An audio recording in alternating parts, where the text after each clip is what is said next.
Assalamu alaikum and a very warm welcome to EACD classes. My name is Tawqirul Islam And I am your tutor for this course. I welcome you to this new series. Thank you so much for clicking on this video. Let's get started.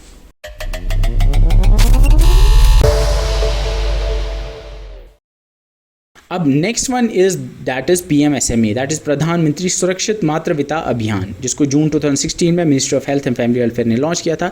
प्रधानमंत्री सुरक्षित मातृत्व अभियान जो है, इसका अभियान का जो मकसद है वो है assured comprehensive and quality antenatal care free of cost universally to all pregnant women on the 9th of every month at प्रधानमंत्री सुरक्षित मातृत्व क्लिनिक्स।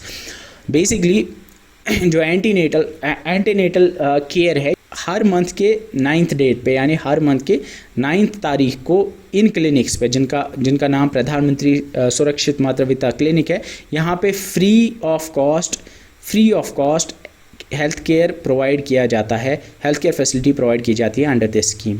अगर 9th डे संडे या हॉलीडे हो तो नेक्स्ट जो वर्किंग डे होगा उस दिन ये डे मनाया जाता है और उस दिन ये एक हेल्थ केयर फैसिलिटी प्रोवाइड की जाती है। इसमें जो बेनिफिशरीज़ हैं वो हैं all the pregnant women who are in the second और थर्ड ट्राइमेस्टर। एंटीनेटल यहाँ पे एक टर्म आई है। एंटीनेटल का मतलब होता है प्रेगनेंसी के दौरान, ठीक है, बिफोर बर्थ। एंटीनेटल होता है बिफोर बर्थ, ठीक है, तो ये याद रखना। मतलब प्रेगनेंसी के दौरान हर महीने के 9वीं तारीख को प्रेग्नेंट वुमेन को हेल्थ केयर प्रोवाइड किया जाता है, फ्री ऑफ कॉस्ट उनको चेकअप किया जाता है अंडर दिस स्कीम, ठीक है। ये याद रखना, बहुत इंपॉर्टेंट है। प्रधानमंत्री सुरक्षित मातृत्व अभियान, ये यूजुअली उन वुमेन के लिए है जो सेकेंड या थर्ड ट्राइमेस्टर में होती हैं, ठीक है। इसके अलावा वी हैव द नवजात शिशु सुरक्षा कार्यक्रम। नवजात शिशु यानी जो बच्चा अभी पैदा हुआ है उसके लिए एक कार्यक्रम, एक स्कीम है जो सितंबर 2009 में लॉन्च हुई थी। इसका जो प्राइमरी गोल है वो है इन्फेंट मोर्टेलिटी को कम करना, यानी बच्चे जो जन्म के टाइम पे या इन्फेंट्स जो होते हैं, छोटे बच्चे जो गुजर जाते हैं, उनकी डेथ को कम करना and to improve the health outcome of newborns and infants, ये इसका प्राइमरी गोल है, ठीक है। NSS के एक प्रोग्राम है जिसका मकसद है, असल में इसका मकसद है हेल्थ पर्सनल को ट्रेन करना in the basic newborn care and इसका रिससिटेशन। इसका मतलब है कि जो याद रखना, नवजात शिशु सुरक्षा कार्यक्रम का मेन मकसद है वो हेल्थ पर्सनल को छोटे बच्चे की केयर जो होती है उसमें ट्रेन करने का इसका मेन मकसद है, ठीक है। इसको लॉन्च किया गया था जो बर्थ के टाइम पे इश्यूज़ होते थे, लाइक हाइपोथर्मिया से किस तरह से बच्चे को बचाया जाए, इन्फेक्शन से किस तरह के उनको बचाया जाए, या early initiation of breast feeding and basic newborn resuscitation, इस तरह की जो इश्यूज़ होते हैं उनके लिए ट्रेनिंग प्रोवाइड की जाती है अंडर NSS के। The objective of this new initiative is to have a trained health personnel in the basic newborn care.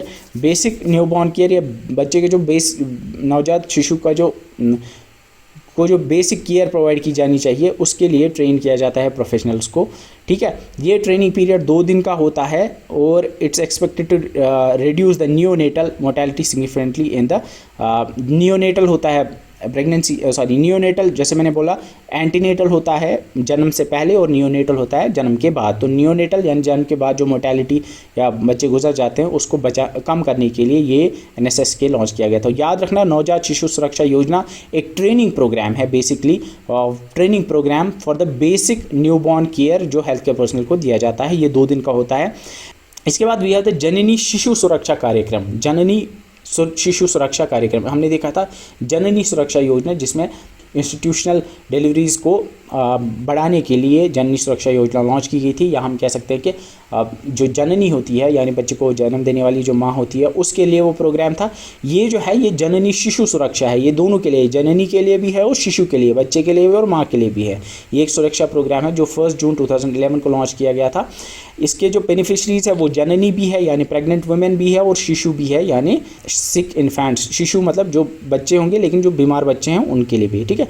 इसमें बेनिफिट्स दोनों के दिए जाते हैं, किनको, प्रेग्नेंट वुमेन को भी और जो न्यूबॉर्न्स होते हैं जो बीमार होते हैं जन्म के टाइम पे 30 दिन तक उनको कुछ बेनिफिट्स दिए जाते हैं। लाइक प्रेग्नेंट वुमेन को फ्री और कैशलेस डिलीवरी दी जाती है, free C section, free drugs, free consumable, free diagnostic test जो होते हैं, डाइट दिए जाते हैं, जब तक वो हेल्थ इंस्टीट्यूशन में होगा उसको फ्री डाइट मिलता है under JSSK, provision of blood, free blood मिलता है अगर उसको चाहिए होगा, transport from home to health institution, home से हेल्थ इंस्टीट्यूशन या अगर रेफ़र करना होगा तो रेफ़र करना, फिर ड्रॉप बैक घर वापस ड्रॉप करना, 48 घंटे तक इंस्टीट्यूशन के अंदर जो स्टे है, इसके अलावा जो भी वहाँ यूज़र चार्ज हो उन सब से एग्जेम्पशन मिलती है। तो ये सारे जो फैसिलिटीज़ है ये जननी शिशु सुरक्षा कार्यक्रम के अंतर्गत जो विमेन होती है, डिलीवरिंग विमेन, उनको मिलता है।